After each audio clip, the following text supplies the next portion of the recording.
Hello friends, welcome to my TET class. Friends, आज हम पर्यावरण पढ़ेंगे और पर्यावरण में हम जो बुक पढ़ने वाला है वो है हमारा पर्यावरण। और इस बुक में मैंने पिछली बार आपको बताया था कि 15 क्वेश्चन अकेले इस बुक से आए थे आपके यूपीटीटी में, और CTET में भी इससे रिलेटेड कई सारे क्वेश्चंस आए थे। तो आज हम इस बुक को पढ़ेंगे और ये बुक आपकी यूपी बोर्ड से है और ये आपकी 6, 7, 8 तीनों क्लासेस के लिए है। तो आप ये बुक आपको मिल जाती तो आप पढ़ लीजिए, वरना टॉपिक बाय आपको ये वीडियो देती रहूंगी। तो आइए हम स्टार्ट करते अपनी वीडियो देख लेते हैं। तो आइए स्टार्ट करते हैं। इसके कवर पे देखिए क्या लिखा है, वही पहले आपके लिए इम्पोर्टेंट हो जाता है। यहाँ पे लिखा है संविधान में वन एवं पर्यावरण। भारतीय संविधान के अनुच्छेद 48 को में ये पॉइंट याद रखिएगा, क्योंकि प्रश्न बनता है कि राज्य में संविधान का कौन सा अनुच्छेद है जो वन पर्यावरण को संरक्षण के लिए है, तो 48 को है। तो भारतीय संविधान के अनुच्छेद 48 को में राज्य की नीति निर्देशक तत्व के अनुसार राज्य देश के पर्यावरण के संरक्षण तथा संवर्धन का और वन तथा वन्य जीवों को संरक्षण करने का प्रयास करेगा। यानी कि 48 को में पर्यावरण के संरक्षण में राज्य के लिए बताया गया है। वहीं नीचे दिया गया है संविधान के अनुच्छेद 51 को के अंतर्गत प्रत्येक नागरिक का ये कर्तव्य है कि वह वन्य जीव या वन्य पर्यावरण संबंधी तत्वों पर गौर करें। यहाँ दिया है प्राकृतिक पर्यावरण, जिसके अंतर्गत वन, झील, नदी और वन्य जीव हैं की रक्षा करें और उनका संवर्धन करते तथा प्राणी मात्र के प्रति दया भाव रखें। यहाँ से प्रश्न देखिए यही है कि पर्यावरण संवर्धन संरक्षण के अंतर्गत नागरिक का कर्तव्य किसमें है, तो 51 क के अंतर्गत है।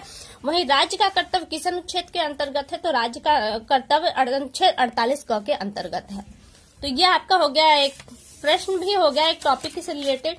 अब इसमें आपकी विषय सूची क्या है इसे देख लेते हैं। इसमें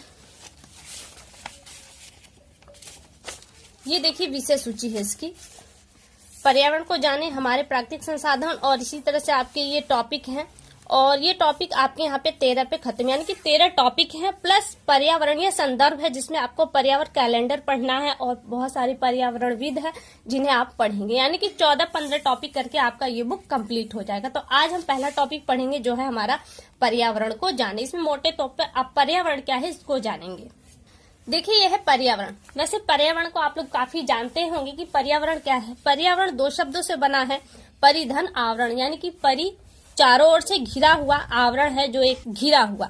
तो यहाँ देख सकते हैं चारों ओर, परि का अर्थ चारों और आवरण का अर्थ घिरा। हमारे चारों ओर जो दिखाई देता है, जैसा हवा, पानी, मिट्टी, धूप, पेड़ पौधे, जीव जंतु, मनुष्य व अन्य वस्तुएं, सभी पर्यावरण का हिस्सा। ये सभी हमारे जीवन को प्रभावित करते हैं।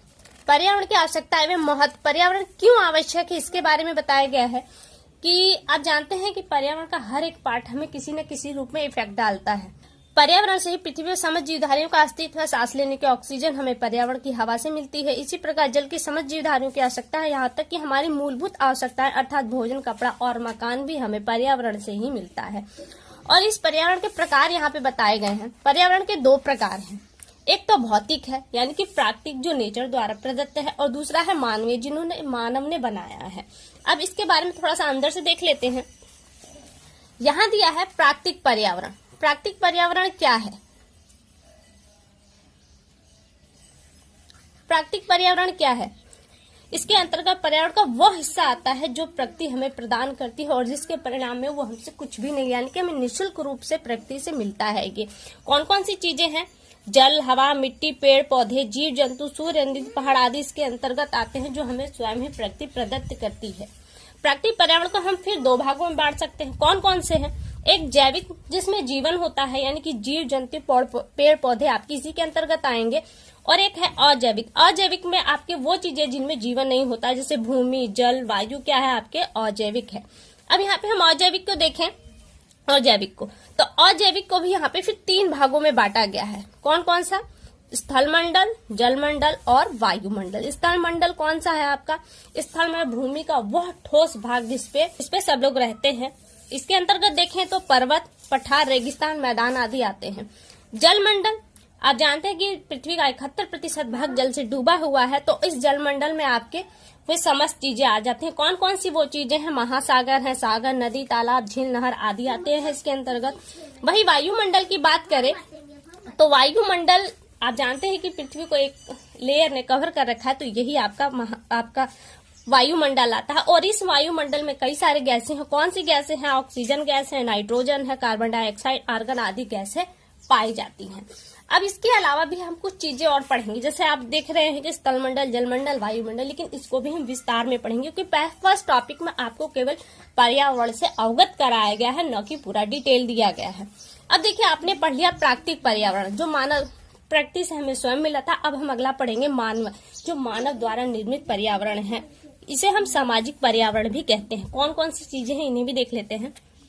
ऐसी वस्तुएं जो मानव द्वारा निर्मित होती हैं, मकान, सड़क, बाजार, गांव, रेल, शहर, मोटर, वायुयान आदि, ये सब क्या है? हमारे सामाजिक पर्यावरण के भाग हैं। लेकिन देखिए, जो भी चीजें मानव द्वारा निर्मित, जैसे मकान, सड़क, बाजार, इसके लिए हमें कच्चा माल जो मिलता है वो प्रकृति द्वारा प्रदत्त चीजों से ही मिलता है। कि प्रकृति से जो हमें चीजें प्राप्त होती हैं उनसे ही हम फिर सामाजिक पर्यावरण का निर्माण करते हैं। सामाजिक पर्यावरण का निर्माण हम प्राकृतिक पर्यावरण की सहायता से ही करते हैं।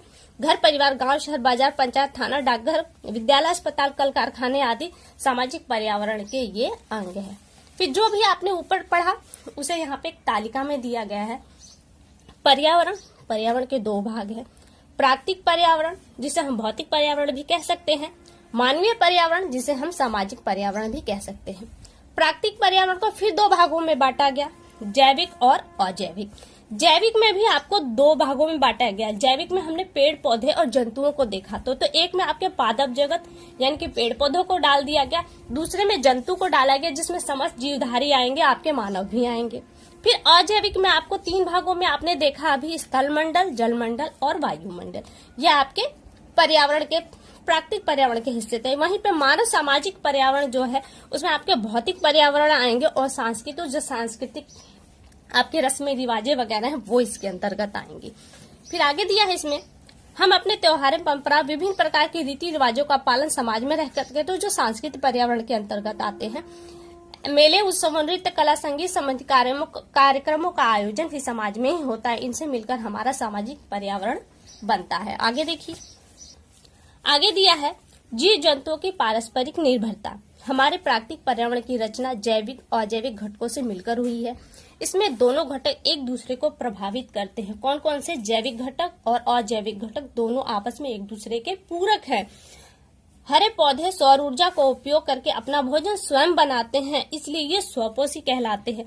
स्वपोषी, परपोषी, प्रथम चरण के, द्वितीय चरण के, ये भी हम पढ़ेंगे आगे, लेकिन फिलहाल केवल ये देखिए। इन्हें पौधों क्या कहा जाता है? स्वपोषी। सभी प्रकार के जीव जंतु भोजन के प्रत्यक्ष या अप्रत्यक्ष रूप से पौधों पर निर्भर होते हैं। जीवों को शाकाहारी भी कहा जाता है। कौन कौन से जीव आते हैं इसके अगर? तो हिरण, खरगोश, गाय, टिड्डा जो पौधों को खाकर अपना जीवन व्यतीत करते हैं।